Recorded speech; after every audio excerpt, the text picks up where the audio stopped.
Donc c'est un groupement qui regroupe précisément l'ISRA, le CIRAD qui est un centre international de recherche français mais qui œuvre pour le développement à travers le monde, l'université Cheikh Anta Diop à travers plusieurs facultés et puis le centre de suivi écologique avec d'autres institutions membres associées. Donc c'est un collectif d'une vingtaine de chercheurs qui exécutent des projets, dits souvent des projets compétitifs que nous allons soumettre souvent à des guichets qui financent les projets de recherche, développement dans le domaine de l'élevage. Et nos activités, au Sénégal, le cœur du terrain, c'était la zone sylvopastorale, la zone du Ferlo. Depuis quelques années, nous observons un glissement de terrain parce que les zones sèches s'étendent et on a des projets un peu partout dans le delta du fleuve Sénégal, et un peu dans le bassin arachidier, juste dans le sud du Sénégal. Et nous avons également beaucoup de programmes de recherche qui sont régionaux, donc régionaux sur le Sahel. Donc toute la bande sahélienne de ces pays dans lesquels on trouve des éleveurs mobiles, nous avons des activités de recherche. Et aujourd'hui, chaque année, le pôle pastoralisme zone sèche fait un bilan de ses activités.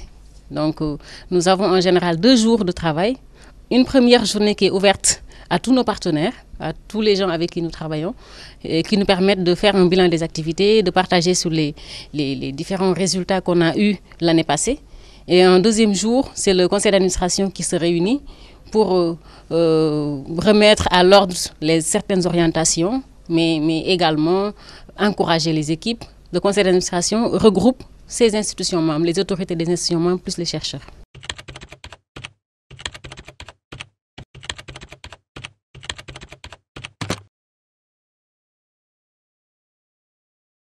Il faut dire que le pôle pastoralisme zone sèche existait en 2000. Quand on créait le pôle, tout le monde disait qu'on était des fous.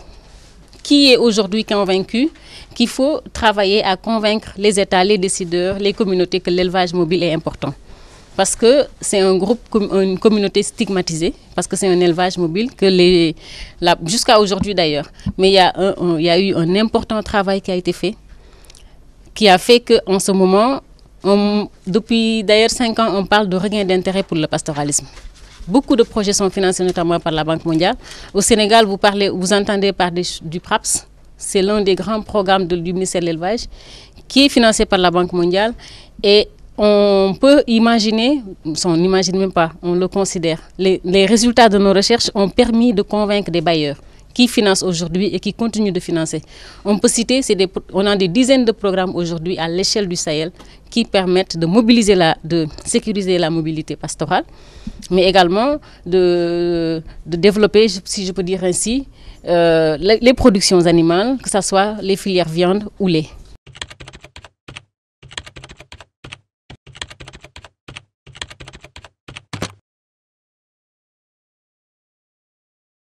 Je pense que là où il y a une grande incompréhension et là où on va trop vite, c'est qu'on imagine que les éleveurs aiment bouger, qu'ils aiment être dans l'inconfort et qu'ils sont réticents ou bien rétifs au changement, au développement.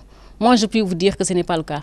J'ai fait du terrain dans ces zones-là et j'ai pu me rendre compte de combien est-ce que ces populations en demandent, comme tous les autres, de meilleure vie. Sauf que le modèle d'élevage pour lequel ils ont choisi, qui date de millénaires et de millénaires, ne peut subsister dans les conditions environnementales dans lesquelles ils vivent que si les troupeaux bougent. Quand je dis bouge, c'est qu'il faut que les troupeaux aillent à la rencontre de l'eau et du pâturage. Un troupeau ne peut pas vivre sur place pendant 1 mois. Non seulement on n'a plus de ressources, mais on a une dégradation de l'environnement. Et il y a des travaux qui ont été faits depuis très longtemps qui ont démontré l'intérêt de la mobilité pour la préservation de l'environnement.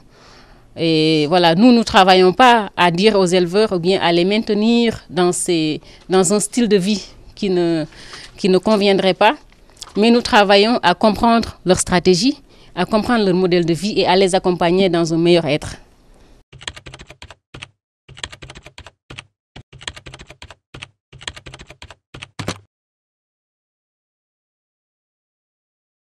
Je pense que au monde, les systèmes pastoraux sont ceux qui ont toujours été confrontés à la variabilité climatique. Et c'est les sociétés qui se sont le plus adaptées au changement climatique. D'ailleurs, l'une des adaptations phares, c'est la mobilité. C'est une des adaptations, mais ça ne suffit pas. Donc, on sait qu'aujourd'hui, les phénomènes climatiques deviennent de plus en plus, importants.